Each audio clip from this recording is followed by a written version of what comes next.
Hey, this is Lito, and in this video I'm going to show you how to trade on Uniswap, the most popular decentralized exchange in DeFi. If you understand how to trade on Uniswap, you will know how to trade on Sushi, on Balancer, on 1inch, all these decentralized exchanges that exist, because they all follow a very similar UI, UX pattern. So yeah, they're all the same.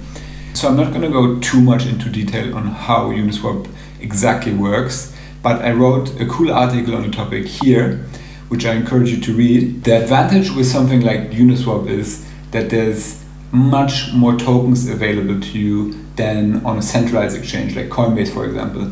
They only list a couple of projects. They're much more conservative. Each project needs to be highly audited, highly vetted before they list it on their platform.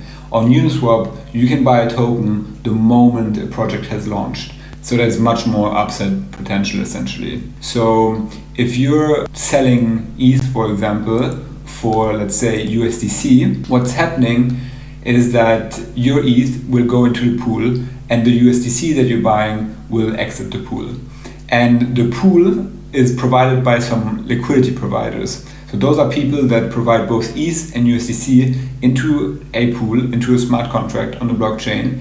And for doing so, they receive trading fees. You could also become a liquidity provider if you want. Anyone can become a liquidity provider. But that's not what I'm going to show in this video. In this video, I'm going to show you how to buy and sell. So as you've just seen, I have selected an asset from a list of assets.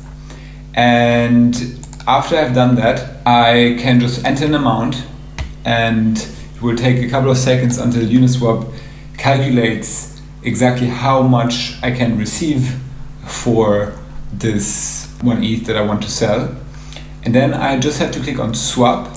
Once I've clicked on swap, and here note that my wallet is already connected in the top, otherwise you would have to connect your wallet first. Then I basically just need to click on confirm swap and always check the gas fee that MetaMask wants you to pay, because if you don't pay enough, and here I use this super cool Chrome extension called Ethereum gas price extension, and I always check if the price that MetaMask suggests is at least 5 or 6 way above what this extension suggests. Because if I don't, there is a risk that my transaction will not go through in time. Imagine it will go through only like in 3 minutes. By that time, the price on Uniswap has changed so much that my offer is basically not good enough anymore. And so the whole transaction fails. And this is annoying because A, you lost time, you have to do it again, but B, you also paid this gas fee. These $7 would have to be paid. I don't want that. So I'm always paying a little bit more. And then I click on confirm, and let's hope this goes through rather quickly. And yeah, it went through. It took only a second. So you see that after you have this transaction confirmed, Uniswap always gives you the option to add the specific token that you traded to MetaMask in case MetaMask doesn't support the asset. USDC, of course, is supported by MetaMask because it's literally one of the most popular assets on Ethereum. In case it's a less known token, it can be quite useful. Now I want to show you how to buy a token that is less known, because you see that Uniswap has a list of tokens that are commonly used. But if you want to buy something that is not in this list, it can be quite problematic. So for that, I go on CoinGecko, but you can also use other databases that are popular and that have all the tokens. I use CoinGecko, and imagine I want to buy, what's a token that is not very well known? I'm gonna buy NDX. And basically, I would then just copy the contract address of this token. I would head back to Uniswap, and then I would paste this address here. Then I can select the token and find it.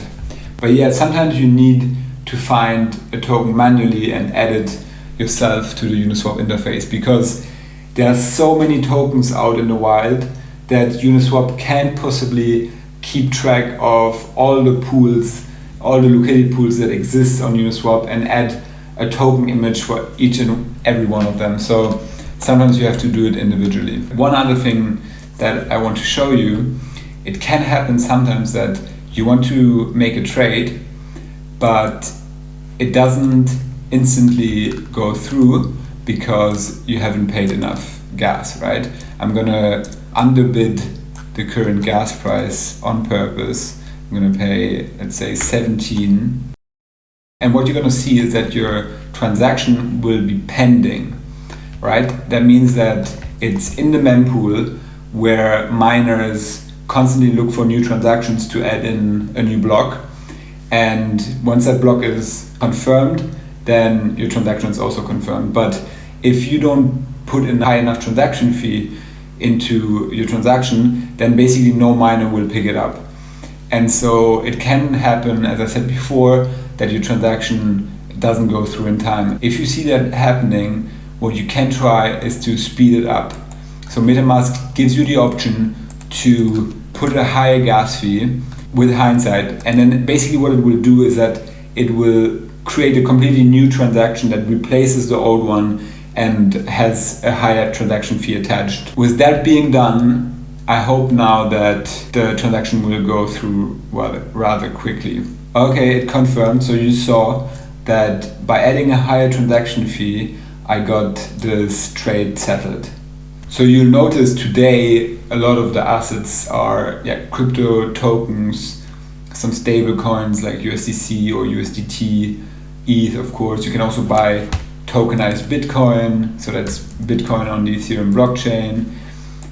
But really you can trade anything that is tokenized on a blockchain. So it will become even more interesting once more real world assets such as real estate and stocks, bonds, all these things become tokenized. It will be instantly tradable on this decentralized exchange that the whole world has access to and doesn't even need any sign up to be used. You can just connect your wallet.